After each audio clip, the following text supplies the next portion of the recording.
Max Weberning ratsionalizatsiya nazariyasi zamonaviy jamiyatlarning qanday rivojlanganini tushuntirib beradi. Ushbu yondashuv orqali Weber jamiyatlarning taraqqiyotida ratsional fikrlash va tartiblarning qanday muhim o'rin tutishini ko'rsatadi. Weberning fikricha, jamiyatlar ijtimoiy o'zgarishlar va modernizatsiya jarayonidan o'tar ekan, an'anaviy qadriyatlar va normalar asta-sekin ratsional qoidalar va tartib taomillar bilan almashtiriladi.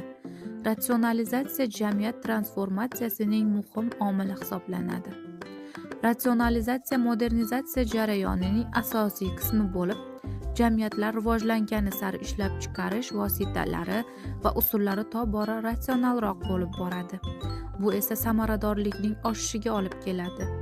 An'anaviy jamiyatlar esa ko'proq urf-odatlar va ratsional bo'lmagan qoidalar asosida boshqariladi.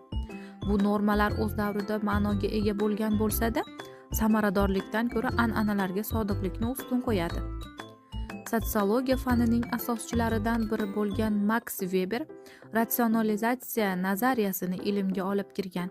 U jamiyatlar ilmiy va texnologik taraqqiyot, kapitalizmning kengayishi hamda byurokratiyaning kuchayishi orqali rivojlanganini ta'kidlaydi.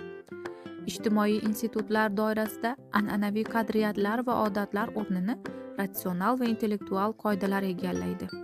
Zamonaviy jamiyatlarda ushbu qoidalar ishlab chiqarish samaradorligi va foydani maksimal darajada yetkazishga xizmat qiladi.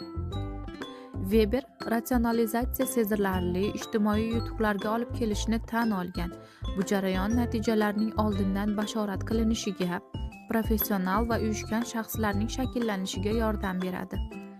Shu bilan birga, ratsionalizatsiya kuchaygani sari insonlar o'zlarini rasmiy qoidalar va tartib taomillarining temir qafas ichida qolib ketgandek his qilishlari mumkin.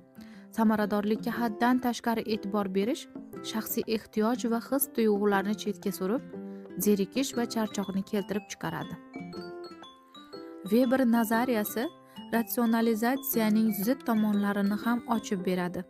U ijtimoiy taraqqiyotga xizmat qilsa-da, haddan tashqari kuchayganda muammoga aylanishi mumkin. Ratsionalizatsiya kuchayib borar ekan, jamiyatlar shaxsiy erkinlik va mustaqillikning yo'qolishi bilan bog'liq salbiy oqibatlar bilan yuzlashadi. Shunga qaramay, Max Weberning ratsionalizatsiya nazariyasi jamiyatlarning an'anaviylikdan zamonaviylikka o'tishini tushunishda muhim ilmiy ahamiyatga ega.